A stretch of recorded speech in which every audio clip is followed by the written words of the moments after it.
você está no canal Espiritualidade e Boas Histórias, né? Você que está aí com a gente, nos prestigiando, né? Fica aqui o nosso abraço, nosso agradecimento, né? Para você que chegou, viu alguma boa história, curtiu, né? Deixa o seu like, né? Inscreva-se no nosso canal. Hoje eu vou contar para vocês mais uma história que vai fazer parte do livro do MEX, né? Do Microencontro Chico Xavier, agora de 2025, né? E começa assim: quando a gente recebe o convite para o MEX, né? O Microencontro Chico Xavier, em São Gotardo, Minas Gerais, é sempre uma alegria, né? É uma satisfação indefinível sermos lembrados. O MEX é um evento sempre maravilhoso, já que é um momento de paz no mundo afogado no estresse, né? Um convite à reflexão evangélica, quando Cristo se faz tão necessário, né? Já que atualmente todos duvidam de tudo e a dúvida é a mãe do medo, né? E porque todos têm medo uns dos outros, cada vez mais nos escondemos atrás das telas dos celulares e computadores, vivendo de likes e interações pobres e virtuais, mas cada vez mais sozinhos pela falta de relações reais, ricas em olhar nos olhos, tocar nas mãos e do calor no abraço. Pois o Cristo é aquele que disse a Tomé, né, para que tocasse a ferida, já que o apóstolo duvidava. E depois que Tomé tocou a cicatriz na mão de Jesus, né, resultado do furo que transpassara a mão do Rabi quando da crucificação, né, Tomé creu, né? Furo feito por um prego, né? Nem parecia que Tomé andara ao lado do mestre por 3 anos, testemunhando-lhe os milagres, ouvindo-lhe a palavra de luz. E é porque Tomé teve tantas provas que Jesus fazia o que dizia que iria fazer, né? Apesar da ressurreição ser um feito extraordinário, é que Jesus disse que felizes são aqueles que creem sem ver, após Tomé tocar-lhe ferida. Ou melhor, sem ver a ressurreição, apesar de Tomé ter convivido com o divino ressuscitado antes da ressurreição, aquele através do qual Lázaro voltou à vida depois de morto, aquele que multiplicou pães e peixes, alimentando multidões, andou sobre as águas, devolveu a visão aos cegos e limpou os leprosos, usando apenas da vontade, né? Então Tomé viu Jesus, esteve com ele, viu Jesus fazer os milagres, né? Viu a fala, mas na hora da ressurreição, Tomé, não, eu não acredito. Não acredito, não acredito. Engraçado que ele acreditou quando Jesus fez todos aqueles milagres, né? Mas ele não acreditou, né, na hora que Jesus voltou da morte, né? Por que será que duvidamos, quando temos provas a todo momento do cuidado que o Pai infinitamente bom e misericordioso tem conosco, né? Coisa curiosa, né? Por que cremos no noticiário paralisante da TV que só fala de morte, crise, guerra e fome, quando somos chamados ao trabalho por aquele que é o caminho, a verdade, a vida? Não deveríamos agradecer o Criador por nos ter criado em vez de negá-lo ou maldizê-lo? O Cristo nos chama. Toma a tua cruz e segue-me, né? A regeneração bate à porta. É impossível não ouvir o som das trombetas do Apocalipse, né? Cabendo a cada um de nós trabalhar para que aqueles que caminham conosco venham a fazer parte do mundo regenerado, né? Pois é, os amigos espirituais se anteciparam ao convite para o MEX. E faz já um tempo que estamos recebendo as mensagens que compõem o livro comemorativo do MEX 2025, né? Cuidadosos, eles nos pediram para atribuir a obra ao esforço de espíritos entusiasmados com a ideia do MEX, a não ser por um espírito, né? Um amigo que vira e mexe aparece em nossos trabalhos e que se autodenomina Lovecraft, né? Conforme a doutrina espírita nos ensina, o nome do mensageiro é menos importante que o conteúdo da mensagem, pois estamos cercados por espíritos brincalhões. Portanto, o tempo todo recebemos mensagens assinadas por celebridades, não faltando o nome dos santos e figuras ilustres entre os mensageiros. E assim, aprendemos que tanto aqui quanto no além, todo mundo quer aparecer. Afinal, somos todos carentes de atenção. e, para tanto, o espírito carente vai usar emprestado um nome importante no intuito de nos chamar a atenção, aproveitando-se da nossa inferioridade moral, já que nomes importantes ainda nos impressionam, quando o conteúdo das mensagens deveria nos impressionar muito mais, né? Enfim, é preciso ter bom senso para escolher o que pode ser aproveitado das comunicações recebidas, né?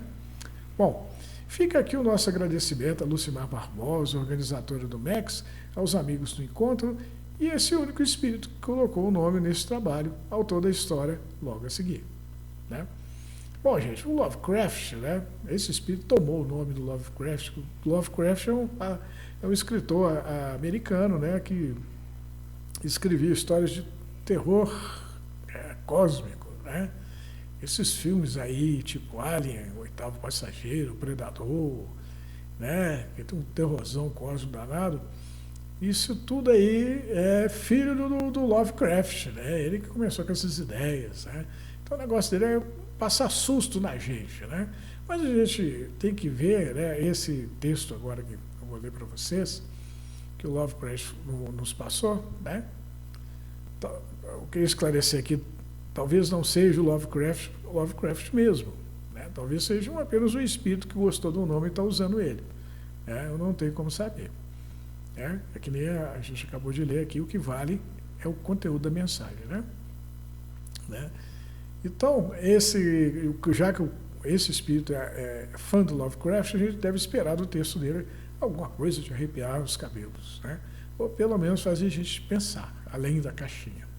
Bom, o nome da história que o nosso amigo espiritual nos enviou chama Hermes Trismegisto, né? E o colapso da função de onda. É um nome curioso, né? Vamos lá ver a história para ver onde é que a gente vai parar, né? Bom, a velha compreende o que se passa à nossa volta e que não nos damos conta, né? Ela toma conta da gente como uma avó. As crianças ainda nascem pelas mãos dela, apesar de haver quem daqui que se anime a enfrentar o longo caminho que vai dar na civilização para ter uma criança no hospital, no mínimo sob a supervisão de um médico, né? A língua dos espíritos da natureza é do conhecimento dela. Eles ensinaram a velha os segredos das ervas e, usando as ervas, a velha cura tudo menos a dor do abandono. Já tive vontade de aprender os mistérios com ela, mas achei complicado. Gosto mais de pescar e caçar. Mesmo assim, ela não se decepcionou comigo. Falou que cada um é uma coisa, uns são lobo, outros alce, outros mais são aves. Enfim, a beleza da vida está na diversidade, né? Inclusive na diversidade dos dons, né? Se todo mundo fosse padeiro no mundo, ia ser estava danado, né? Ia faltar gente para trabalhar no resto das coisas. O céu está coalhado de estrelas, né? Gosto de olhar o céu e me encantar com as estrelas piscando para mim. O sono vai chegando, quando sinto a presença, me levanto, procuro a minha volta, mas não acho nada, e decido voltar a dormir. Contudo, a impressão de que alguém me observava voltou e foi crescendo, até que não tive outra escolha senão ir procurar a velha, né? Achei-a rezando para os espíritos.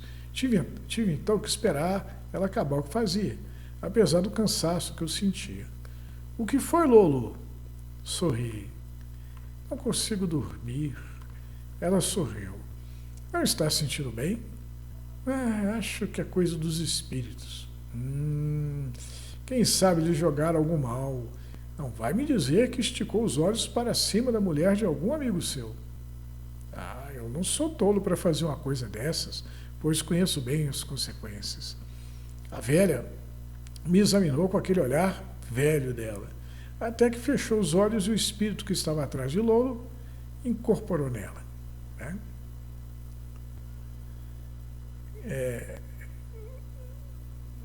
Fechou os olhos e o espírito que estava atrás de mim, né? Incorporou nela. Do Lolo não, né? De mim, né?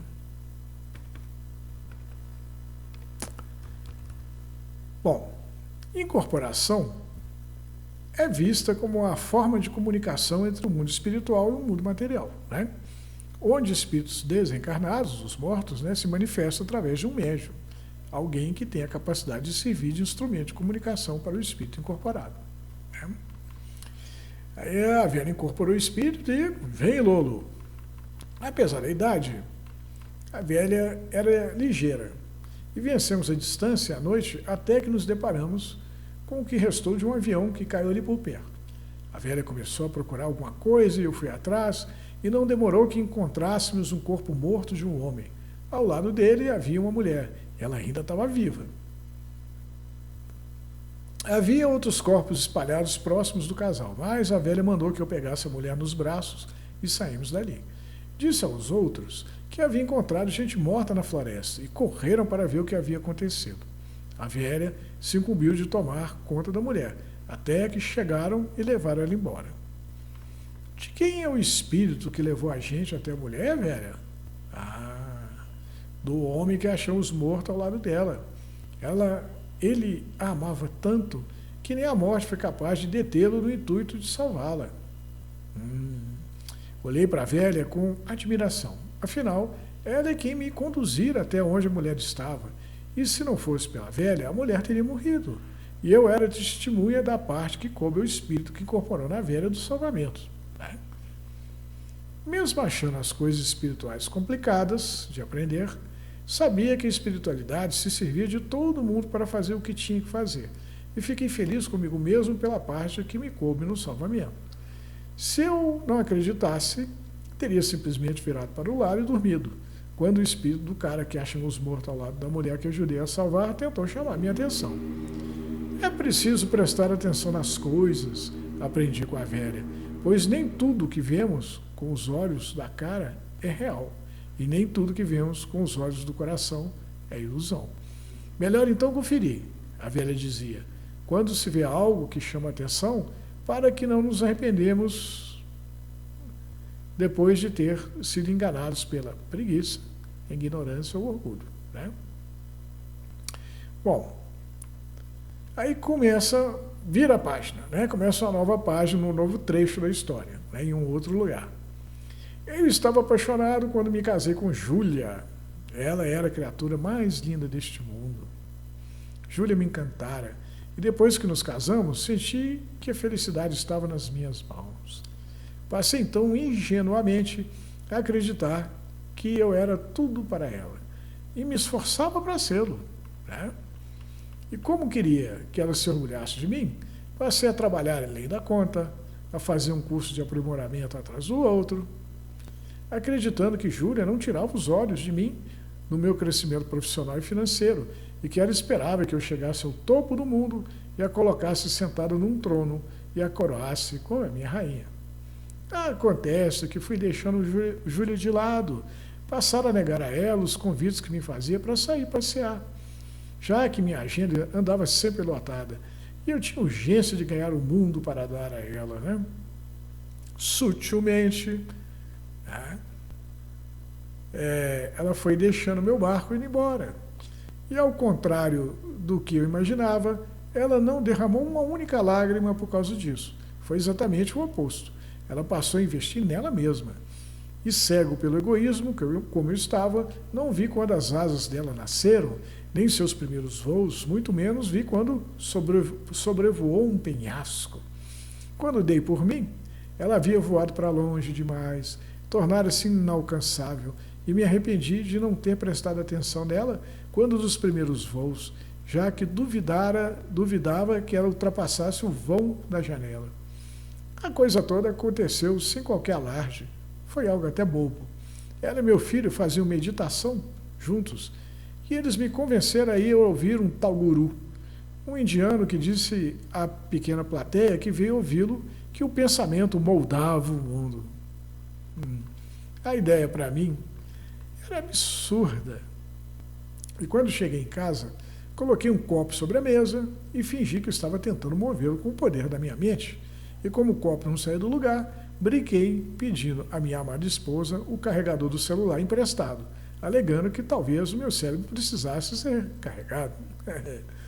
Fosse um outro tempo, Júlia teria morrido de rir da brincadeira, mas a Júlia que eu achava conhecer não existia mais. E sua nova versão simplesmente abriu a bolsa e me deu o carregador que tiraram de dentro, saindo da sala, onde me deixou sozinho junto com meu filho. Foi aí que Mickey me olhou com penar e me disse, Mickey é o filho dele, né? Olha para ela, enquanto ela está ao alcance da sua vista, pai. E use o poder da sua mente para fazê-la voltar a ser o que ela era. Quer dizer, o menino tirou um sarro da cara do pai, né? Chega o pai, falou, eu vou mover o copo aqui, né? Com o poder da mente, que o guru, né? Estava falando para a gente, né? Aí ele responde para o menino assim, e por que ela desejaria uma coisa dessa, se era mais feliz sem mim? Que tristeza, né? Aí o menino respondeu, você acha que errou com ela quando passou a viver a sua vida e deixou para lá a vida de vocês dois. Mas tudo é aprendizado. E estamos na escola da vida para aprender, segundo o guru. E a vida dará a você tantas quantas forem as chances de corrigir o seu erro quanto forem necessárias. Aí o moço falou assim, você está sugerindo que eu deixe sua mãe e arrume outra mulher? Mickey abriu um sorriso frouxo, né? Não estou sugerindo nada, pai. Quero apenas que reflita sobre sua vida com minha mãe. O que foi bom e o que não foi, e tire suas próprias conclusões. Né? Abri a porta do quarto. E do outro lado dela, apareceu meu tio Tom. Tom é irmão da minha mãe. Minha mãe se chama Júlia. Então, o rapazinho que está falando é o Mickey, né? Como minha mãe e tio Tom perderam os pais muito novos em um acidente de carro, e os parentes deles entenderam que o melhor a fazer era interná-los em uma instituição paga que cuidasse dos dois, e isso fez com que minha mãe e o tio Tom se tornassem mais que irmãos. Eles eram os melhores amigos, pois nos momentos mais difíceis, na falta dos pais ou de algum parente que olhasse por eles, um sempre teve o outro com quem contar. Né? Sendo assim, quando minha mãe se casou com meu pai, ela trouxe tio Tom para dentro do casamento, e eu via como parte essencial da família, apesar de eu não me interessar muito pela vida particular do tio Tom. Ele estava sempre lá, como se sempre tivesse estado lá.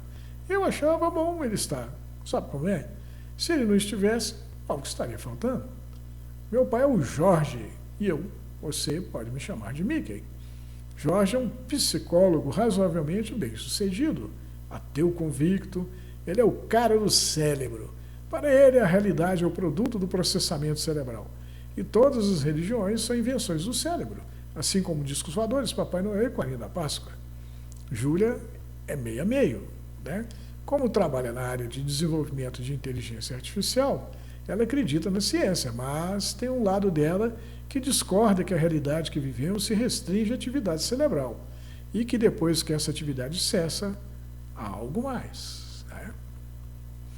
Além do mais, Júlia curte um montão comemorar o Natal, a Páscoa e se amarra em filmes de ficção científica, de preferência aqueles filmes tipo Disco Voador Gigante sobre Nova York, tocando o terror, carregados de alienígenas feiosos. Né? Minha praia não tem nada, nem de ciência, nem de religião. Sou mais a natureza, adoro meditar, fujo de discussões e amo passear, conhecer novos lugares e pessoas. Sou daqueles que têm a certeza absoluta. Né? Sou daqueles que têm a certeza absoluta que a vida foi feita para ser vivida com tudo que a gente tem direito, já que ela é muito curta. E tristeza, preocupação, mágoa, é tudo perda de tempo, pois a energia que você usa para alimentar essas coisas poderia ser melhor empregada, alimentando o projeto de viajar para uma praia paradisíaca, que nem Maragogi, em Maceió, junto com os amigos, ou ir até o sítio da Lucimar, em São Gotardo, Minas Gerais, participar do MEX, pois o lugar lá é lindo e o encontro sempre conta com gente fina e sincera, com habilidade para dizer mais sim do que não. Né? Com gente fina, elegante e sincera. Né? Com gente fina, elegante e sincera. Né? Saiu um trecho da música Tempos Modernos, do Lulu Santos. Né? Então, o autor da mensagem, ele usa essas coisas, artifícios para poder tornar a mensagem mais leve. Né? Jorge meio que desistiu de mim, depois de tentar de todo jeito me convencer a seguir nos passos dele. Mas Júlia era diferente, ela me ouvia e até andou fazendo meditação comigo, o que foi uma experiência incrível, pois estreitamos nossos laços. Inclusive, depois dessa experiência, passamos a sentir a presença um do outro, quando ainda estávamos longe. Tipo assim, ela se voltava para o meu pai e dizia, Mickey está chegando, ou o telefone vai tocar e é o Mickey ligando, né? E aí a porta se abria, eu aparecia atrás dela, ou o telefone tocava e minha mãe sorria ao ouvir a minha voz, como se dissesse ao meu pai, tá vendo? Há coisas que a ciência não explica. E ela, mais de uma vez, explicou para Jorge o fenômeno como sendo resultado do entrelaçamento de dois espíritos pela via da meditação. E ele abria aquele sorriso cheio de deboche, porque não cria na existência do espírito e muito menos que a meditação servisse para alguma coisa útil. Não faz muito tempo, Júlia estava engajada no processo para o desenvolvimento de uma IA geral, né, uma inteligência artificial geral, quando recebeu um convite da área de tecnologia de uma importante empresa multinacional interessada em investir no tal projeto. Bom, aqui o texto explica que inteligência artificial geral, também conhecida como inteligência artificial forte, é um conceito teórico de inteligência artificial que visa criar sistemas com capacidades cognitivas semelhantes às humanas, capazes de aprender e se adaptar a qualquer tarefa intelectual, da mesma forma que um ser humano, ao contrário das inteligências artificiais atuais, especializadas em tarefas específicas, né? A IA estreita ou fraca, né? A geral teria a capacidade de generalizar conhecimentos e habilidades para diferentes contextos, né? Bom, Júlia, então, disse a Jorge que precisava viajar e perguntou ao meu pai se ele não gostaria de acompanhá-la, afinal, seria a primeira viagem deles ao exterior. Mas meu pai respondeu que por causa dos muitos compromissos profissionais que ele tinha, não ia dar. Jorge então começou a apresentar um comportamento excessivamente ansioso, como se a decisão de não viajar junto com Júlia estivesse pesando na consciência. E como o tio Tom percebeu o que estava acontecendo, virou para o meu pai e disse, eu acho que você está precisando da ajuda de um profissional da área da saúde mental, né? Para superar o fato que a sua esposa passou a ser a protagonista da história da família e você o figurante. Quer dizer, o Jorge, né, é um psicólogo, né, ele cuida da saúde mental das pessoas. Mas estava lá tão ansioso que o tio Tom resolveu tirar um sarro nele. Ele falou, você está precisando de um psicólogo, hein? Aí o tio Tom completa, se quiser, posso recomendar o meu terapeuta, o Dr. Nolan. Jorge pensou com seus botões. Puxa, até o Tom tá zoando comigo, né? Pô, que dureza, né? Eu estou tão ansioso assim, tão preocupado com a viagem da Júlia. Será que está assim tão na cara que eu estou sentindo um misto de ciúme com inveja da minha mulher? É difícil, né? Meu pai então pensou melhor. Provavelmente, Tom sofria por conta da perda prematura dos pais, um trauma de infância capaz de abalar qualquer um. E a criação de um amigo imaginário como o Dr. Nolan, com quem Tom poderia falar abertamente a respeito de suas angústias, sem precisar se abrir para quem não confiava, já que para o Tom, o mundo o havia traído, né, na figura dos parentes que lhe viraram as costas quando ele se achou abandonado pela sorte, assim como o segredo em que estava escondida a rotina de vida de Tom, já que Jorge não tinha ideia do que Tom fazia para viver e de onde vinha o dinheiro que o cunhado colocava na casa, deveria ser o jeito, né, que a mente de Tom lidava com o trauma, né? Minha mãe pegou sozinho o avião, deixando Jorge para trás, cheio de arrependimento por ter se negado a acompanhá-la. Mas as coisas ficaram ainda piores para ele, pois o avião caiu em algum lugar próximo ao destino, no meio de uma área florestal enorme. Meu pai ficou louco com o acidente de minha mãe. E após um surto, quando mandou que tio Tom calasse a boca, depois que meu tio disse ao meu pai que talvez o Dr. Nolan poderia ajudá-lo a colocar a cabeça no lugar, Jorge, sem graça, quis brincar com Tom, o que seria uma maneira de se desculpar, e pediu o número do celular de Nolan a Tom. Certo que meu tio ia achar graça da piada, já que amigos imaginários não têm número de celular, Mas Jorge acabou surpreendido ao receber o tal número pelo WhatsApp, via mensagem enviada por Tom. A princípio, Jorge achou que Tom estava zoando com a cara dele, mas aí decidiu ligar para aquele número e descobriu que Nolan não apenas existia, mas que esperava por Jorge para uma conversa. Jorge compreendeu que a coisa era séria quando foi buscado e levado por um oficial do exército até o consultório de Nolan, onde descobriu que Nolan era um terapeuta especializado em saúde mental e que trabalhava para uma agência do governo. Diante da entrada do consultório estava parado um outro militar, e quando o condutor de Jorge passou por ele, o militar da porta olhou feio para Jorge, o que demonstrava que civis ali não eram muito bem-vindos, né? Fiquei sabendo de sua esposa, Jorge. Por que me trouxe aqui, né, doutor Nolan? Bom, eu sou um homem de ciência, assim como você, e costumo ser cético, viu, Jorge? Mas meu ceticismo tem limite. Mas eu não estou entendendo. Seguinte, Tom trabalha para o governo. Ele tem um dom que foi se desenvolvendo ao longo dos anos e cuja aplicação recente tem trazido resultados que fazem dele inquestionável, né? Fala do dom. Dom? Que dom? Seguinte, Jorge. Quando alguém do interesse do governo desaparece, assim como no caso de um sequestro, Tom nos diz onde o desaparecido está, bastando que ele segure um objeto que pertença ao desaparecido. Isso é impossível. O Dr. Nolan riu, né? Isso prova que tudo está ligado, e nós também estamos usando dessa verdade na prática. Bom, se Tom sabe como descobrir onde Júlia está, então meus problemas estão resolvidos. Jorge, não é tão simples assim. O avião de Júlia caiu numa área de floresta, e mesmo sabendo onde foi a queda, ela pode estar em qualquer lugar dentro de uma área enorme, e encontrá-la irá requerer tempo. E não sabemos das condições dela. Júlia pode estar em choque, ferida, ou morta, né? Não seja pessimista, Jorge. Você e ela têm uma ligação profunda. Talvez possamos aproveitar essa ligação para ajudá-la. Jorge bem que pensou em sair dali correndo, pois tudo aquilo parecia uma grande loucura, nada fazia sentido para ele, mas Jorge amava a Júlia demais para desistir dela e acabou se entregando nas mãos de Nolan.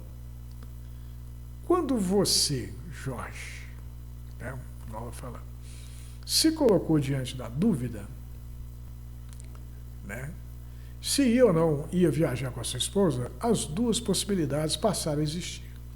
Você então optou por não viajar, e uma versão sua em um universo paralelo optou por viajar. Nolan viu que Jorge parecia estar ouvindo um absurdo. A incredulidade estava estampada, né, na cara de Jorge.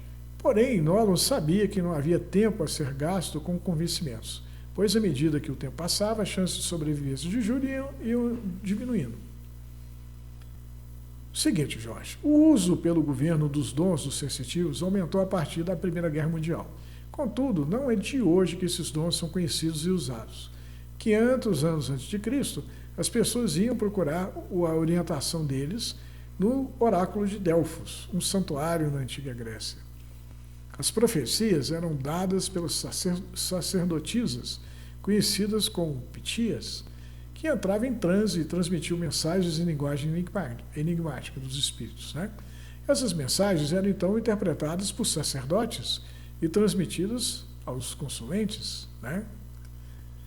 Na Guerra Moderna, os sensitivos são usados para espionar os nossos inimigos, descobrir-lhes as intenções. Hoje, os sensitivos são fundamentais para o governo na área da espionagem tecnológica e cibersegurança. Através do estudo dos sensitivos, aprendemos como acessar outras realidades e vamos enviar sua consciência para uma realidade em que você optou por viajar com a sua esposa. E isso só é possível, como eu já disse, porque tem uma relação especial com Júlia e porque é uma versão sua que vive numa realidade em que estão juntos na viagem, uma situação muito especial. Quando Jorge apareceu na realidade, em que ele dividia a poltrona do avião com Júlia, dentro da cabeça de uma outra versão dele, né? O Jorge estava escondidinho dentro da cabeça da versão dele em que ele estava viajando com a Júlia. O Jorge percebeu que não conseguia fazer o corpo que estava usando obedecê-lo, que o controle era de sua outra versão, e se viu obrigado a se conformar em ser um simples observador. Então o cara está querendo demais, né? Ele está ocupando lá o espaço de uma outra versão dele e quer influenciar naquela realidade? Não há como, né? Segundo o Espiritismo, né, prega, não é possível, né, haver esse tipo de influência, né? Bom, mesmo assim, Jorge se sentiu animado, pois poderia obter informações importantes capazes de ajudarem a achar a Júlia depois da queda do avião, né? Mesmo Jorge estando em uma outra dimensão, ela é uma dimensão paralela, né? E ela, pelo que a gente está vendo, ela só difere da nossa dimensão pelo fato do Jorge ter decidido voar com a Júlia nessa realidade, né? Então, provavelmente vai acontecer a mesma coisa nessa outra dimensão que aconteceu numa dimensão nossa paralela. O avião vai cair, né? Só que, em vez de estar só a Júlia lá dentro, vai estar a Júlia e o Jorge, né? Foi então que o avião caiu e o corpo em que o Jorge estava, escondido, morreu. Coitado de Jorge, o corpo dele morreu. Jorge viu o próprio corpo morto e viu também o corpo de Júlia. Quer dizer, o Jorge, ele desencarnou, o espírito dele saiu do corpo, devido ao choque, né? De repente ele olha para o lado e está vendo o corpo dele e o de Júlia, né? E o Jorge foi tomado pelo medo da morte dela. Ele amava tanto ela que ele não se preocupou com ele, o que fez se esquecer da própria morte. Era preciso achar ajuda, né? Então o Jorge, cara, deixa eu caçar uma ajuda. Bom, aí a gente vê o ponto de vista de uma outra pessoa. Havia pescado o dia todo e estava cansado, mas valeu a pena, a pesca foi boa. Na noite anterior, eu tive um sonho estranho, né? Eu caminhava à noite pelo meio da floresta na companhia da velha, né? Ou seja, se você for pensar lá no início da história, a história começa com o Lolo, né? Sendo incomodado pelo espírito, que ele, devido ao incômodo, procurou a velha e a velha incorporou esse espírito. E esse espírito levou até onde o avião sofreu um acidente e eles pegaram o corpo da Júlia, né? Aquela dimensão. Esse aqui é na dimensão paralela, né? Então, o Lolo, ele sonhou com o que aconteceu na outra dimensão lá, né? Aí ele fala, na noite anterior eu tive um sonho estranho, né? Eu sonhava que caminhava à noite no meio de uma floresta, na companhia da velha. Então, ele estava ligado, né, ao Lolo, né, a versão dele da realidade, onde o avião da Júlia caiu só com a Júlia, né? E esse Lolo aqui provavelmente é o Lolo, é a versão do Lolo que está na realidade, onde o avião que vai cair vai estar com a Júlia e vai estar com o Jorge, né? Na noite anterior eu tive um sonho estranho, caminhava à noite pelo meio da floresta e na companhia da velha, né? Ela sabia para onde estávamos indo, mas eu não sabia. Talvez eles falassem com ela porque a velha havia aprendido a entendê-los. E eu nunca sabia o que eles queriam quando me procuravam, né? No sonho, um espírito não me deixava dormir, o que me obrigou a procurar pela velha. O tal espírito incorporou nela e ela mandou que eu o seguisse, né? Aí ele fala de um eles aqui, né? Ela sabia para onde estávamos indo, mas eu não sabia, talvez eles, né? Eles quem, né? Ele explica na parte de baixo. A velha e o espírito, né, incorporado nela, né? Passei o dia pensando no sonho, né? Então isso é muito interessante. Às vezes a gente passa um dia com a cabeça pensando num sonho que teve, né? A velha me explicou, então, né? Ele foi lá, que o sonho costuma ser uma porta que dá no além. E que às vezes, como não fechamos a porta depois que acordamos, coisas do além costumam passar pela porta e se repetirem no mundo real. E quando isso acontece, elas nem sempre se repetem do jeito como sonhamos, porque o além e o aqui. né? Então, ali é outra dimensão, né? É uma outra realidade, talvez uma realidade paralela, né? No caso da história, a realidade número um, né, seria que o avião caiu tendo só a Júlia. E a realidade paralela, número 2, o avião caiu, tinha a Júlia e o Jorge, né? Outra coisa que a velha disse foi que quando a porta está aberta, o sonho não sai da cabeça até que a gente volta a sonhar e fecha a porta. O sonho acabou comigo e com a velha encontrando um casal deitado no chão.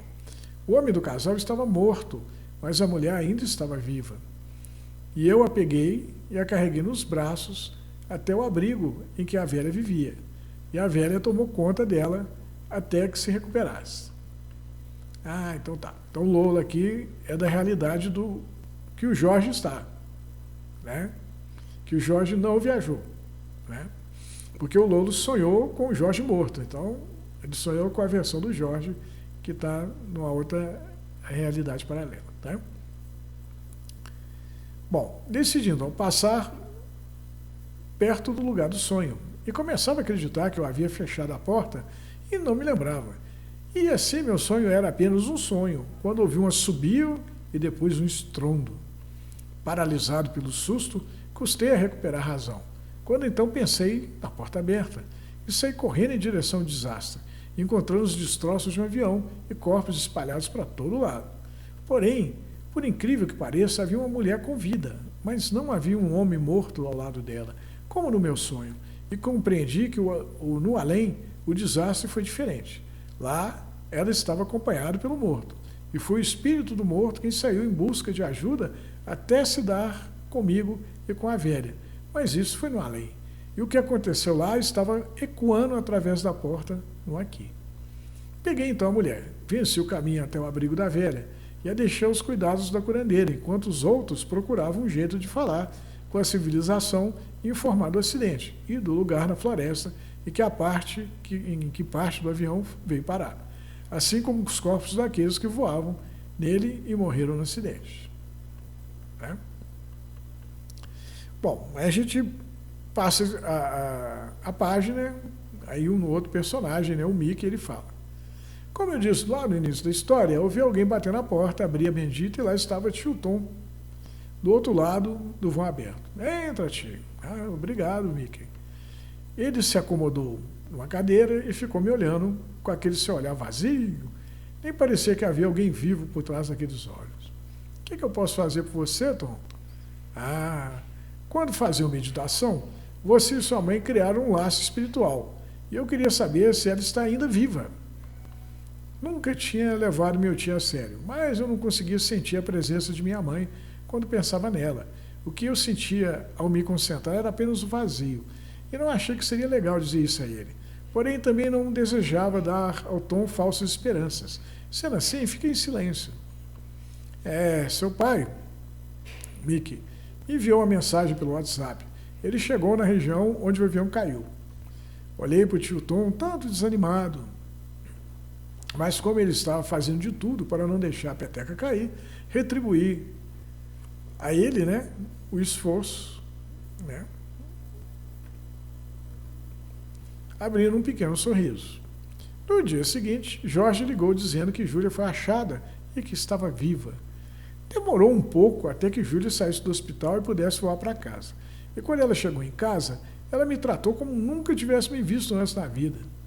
Pai, o que aconteceu com ela? Ah, meu filho, ela não se lembra de nada a partir do dia do nosso casamento em diante. Vai, minha mãe não se lembra de mim? Ah, ela vai lembrar com o tempo, né, Mickey? O tempo passou e minha mãe não voltou a ser quem ela era antes de viajar. Era como se o tempo para ela tivesse voltado. A mulher empoderada, cheia de ânimo, agora era uma romântica deslumbrada com a vida de casada e um marido que ela adorava de paixão. Até parecia que meu pai havia dado um jeito de cortar as asas dela e nunca mais a vi voar, tendo minha mãe trocado a tecnologia pela pintura e pelo cultivo do jardim. Jorge, o que foi que fez com Júlia? Jorge riu um riso feliz. Apenas segui o seu conselho, Mickey. Olhei para ela e moldei-a com a minha vontade. Alguém bateu na porta do quarto. Era tio Tom. Pedi que entrasse e se acomodasse. E ele se sentou na cadeira de sempre. Você não sente mais sua mãe, não é, Mickey? Assim como eu sentia quando meditava? Balancei a cabeça afirmativamente. É porque ela de fato não é sua mãe. Ela é uma versão da sua mãe que vivia numa realidade paralela, onde ela e Jorge viajaram no avião que caiu juntos. Olhei para o Tom do mesmo jeito que Jorge olhava para mim quando eu tentava convencê-lo da existência do espírito ou da vida depois da morte. Olha, a versão da sua mãe, de nossa realidade, era mais espiritualizada que a versão da realidade paralela. A nossa Júlia era emocionalmente mais evoluída, pois havia experimentado o casamento, a maternidade, o sucesso extraordinário profissional, o reconhecimento, o sucesso e o naufrágio da relação dela com Jorge. E quando percebeu que a chegada da morte, quando percebeu a chegada da morte, simplesmente se deixou levar por ela sem resistir, ao contrário da versão recém-casada, cheia de sonhos, louca para viver, que aproveitou do eco entre as duas realidades para deixar o corpo falido, e se apropriar do corpo vazio, mais ainda aproveitável, deixado pela nossa Júlia.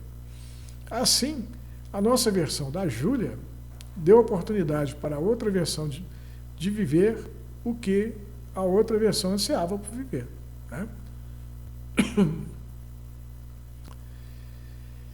E para o seu pai, ela deu oportunidade para o pai do Mickey de poder começar de novo, reparando os erros do casamento. Olha que legal. Tio Tom levantou-se e foi até a porta. Abriu-a e já ia saindo quando voltou a olhar para mim e disse: se duvida de mim, observe seu pai. Acredito que ele não tornará a repetir a brincadeira de tentar mover um copo com o poder da mente, já que ele aprendeu a usar esse poder para fazer coisa bem melhor. Tom falou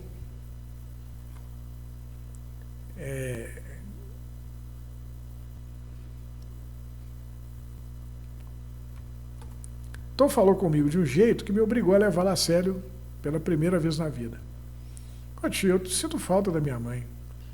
Aí o Tom vira para ele e fala para o Mickey e fala assim: seu pai achou a antiga companheira apaixonada por ele na nova versão da sua mãe.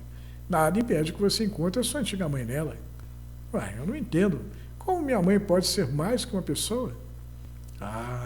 Todas as versões possíveis de Júlia estão dentro dela. Olhei para Tom esperando que ele me desse uma explicação melhor, pois estava escrito na minha testa que eu não havia entendido o que ele me dissera. Tom então largou a porta e caminhou para a cadeira onde estava sentado pouco antes, inclinou o corpo, segurou uma mão com a outra mão e olhou bem nos meus olhos. Você gosta das coisas da espiritualidade, não é, Mickey? Então suponho que você conheça o Hermes Trismegisto. Sim. O sábio que viveu no Egito 2.500 anos antes de Cristo, pai do esoterismo.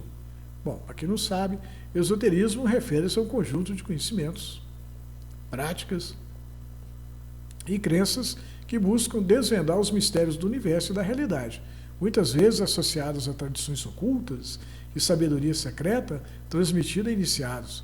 O termo pode ser relacionado a filosofias, religiões, práticas místicas e ocultas. Aí o Tom explicou. São 7 as leis herméticas. Uma delas diz que o todo é a mente. O universo é mental. Ou seja, somos o que pensamos. Outra lei hermética é que o que está em cima é como o que está embaixo. O que está dentro é como o que está fora. Para tudo existe uma correspondência no universo. Somos o micro, Deus é o macro. Nós estamos embaixo, Deus no alto. Conforme a Bíblia, fomos feitos à imagem e semelhança de Deus. Sorri em saber que o tio Tom sabia das coisas do espírito. E uma função de onda, você sabe o que é? Na mecânica quântica, ou seja, no estudo do comportamento daquilo que é muito pequeno, assim como as partículas atômicas, função de onda é uma equação matemática probabilística que ajuda a prever onde uma partícula será encontrada no espaço e no tempo. A função considera todas as possibilidades e a probabilidade de cada possibilidade acontecer. Dentro dela estão todas as realidades possíveis para o movimento da partícula, o que chamamos de superposição de estados. Quando a partícula é medida ou observada, se reduz a um único estado definido. E esse fenômeno da mecânica quântica é conhecido como colapso da função de onda. Medir ou observar quanticamente é o caso da interação do observador com a partícula. Cocei a cabeça, né? Fiquei pensando no que o tio Tom me explicou por um tempo, né? Você quer dizer, Tom, que a física quântica é o pequeno, mas que ela tem tudo a ver com o grande? Segundo o Hermes explicou. O Tom responde, o que chamamos de real surgiu a partir da organização do caos quântico. Então se eu interagir com alguém, segundo o Hermes, posso mudá-lo. É isso aí. Se buscar sua mãe dentro da nova versão dela, fatalmente irá provocar o colapso da função de onda. Mas aí ela vai se transformar no que eu quero, e o que vai ser do que meu pai quer em relação dela? Seu pai não acompanhou o crescimento emocional de sua mãe, mas ele está tendo a chance de corrigir esse erro. E quem sabe a disposição de seu pai em fazê-lo não acabará por causar o colapso de onda que dará como resultado uma versão melhor dele, e você terminará por ter a versão de sua mãe que deseja e uma versão melhor de seu pai. Assim, quem sabe, você não cresce com o processo de crescimento familiar quando um ajuda a moldar o outro através das suas ações motivadas pelo pensamento positivo. Algo bem diferente, devo explicar, do que tentar mover o copo com o poder da mente. Mas dar a chance ao diálogo, assim como estamos conversando, e sua onda também não colapsa, e você, de repente, se vê existindo na sua melhor versão possível. Uma lágrima escapou do meu olho e correu pelo meu rosto. E quando fui enxugá-lo, sorri, inclinei-me em direção ao tio Tom e o abracei. Acho que você me fez entender Hermes, e também um bocado de mecânica quântica, tio. Então, o que o tio Tom quis que o Mickey fizesse? Que ele não ficasse triste, que ele procurasse interagir com a mãe, com o pai, para que cada um conseguisse desenvolver a sua melhor versão. Porque essa é a melhor versão familiar ia surgir. Cada um dando o melhor de si, o melhor da família ia brotar. Mas era preciso interagir, era preciso um querer o melhor do outro, estimular o melhor do outro, interagir no sentido de poder ajudar o outro a conseguir o melhor de si. Bom, passei então a pensar, agir e observar para ver se apareciam sinais de vida da minha antiga mãe e da minha nova mãe. E a gente começou a interagir. Só que os sinais não apareceram a partir da prática da meditação. Porque lá no início da história, o Tom e a mãe dele, a Júlia, meditavam, como eu esperava. A nova Júlia gostava, o que a nova Júlia gostava? De pintar. E o jeito foi eu abrir para essa ideia. Ele precisava interagir com ela se ele queria modificá-la, se ele queria fazer com que aquela versão que ele amava dela surgisse. E passamos a tomar aulas de pintura juntos. Mas eu ainda tinha dúvidas sobre a eficácia do que eu estava fazendo, até que resolvi bater a porta do quarto de tio Tom, para falar de minhas dúvidas com ele. Mas assim que entrei e vi um quadro assinado por Júlia, pregado na parede, com o desenho de Hermes fazendo malabarismo com 6 bolas, sendo que no centro de cada 2 delas havia um sinal matemático de mais, 2 de menos, e em 2 não havia sinal algum, representando respectivamente cada sinal ou a falta do sinal, prótons, elétrons e nêutrons, partículas atômicas, minha dúvida passou. Que boa história, né? Que história massa. O que acontece na realidade? O Tom duvidou, ele interagiu com a mãe, trabalhou para ver se despertava os interesses que a antiga versão da mãe tinha na nova mãe. E não estava dando muito certo. Até que ele chegou, foi conversar com o tio, na hora que ele chegou no quarto, ele vê a pintura de Hermes, do Trimegisto, 3 vezes sábio, o cara do esoterismo, fazendo malabarismo com prótons, elétrons e nêutrons da física quântica. É exatamente isso que ele e o tio conversaram. E para que a Júlia pintasse isso, ela deveria gostar do esoterismo, o conhecer, e também um bocado de física quântica também, né? Que estava dentro daquele universo da inteligência artificial que ela trabalhava, né? Então, ficou claro que a antiga Júlia estava despertando ali, né? E ficou claro que, somando-se a antiga Júlia com a nova Júlia, apareceria uma versão ainda melhor, né? E ficou claro que, à medida que o Mickey ajudava, né, o Mickey também ia se transformando numa versão melhor, mais tolerante. E à medida que o pai, né, recuperou aquela Júlia romântica, mas de forma alguma iria impedi-la de se desenvolver também, né? O que faria do pai uma versão melhor. E assim a família, no final, teria a sua melhor versão. Legal, né? Espero que vocês tenham gostado dessa boa história. Fiquem com Deus e até a próxima boa história.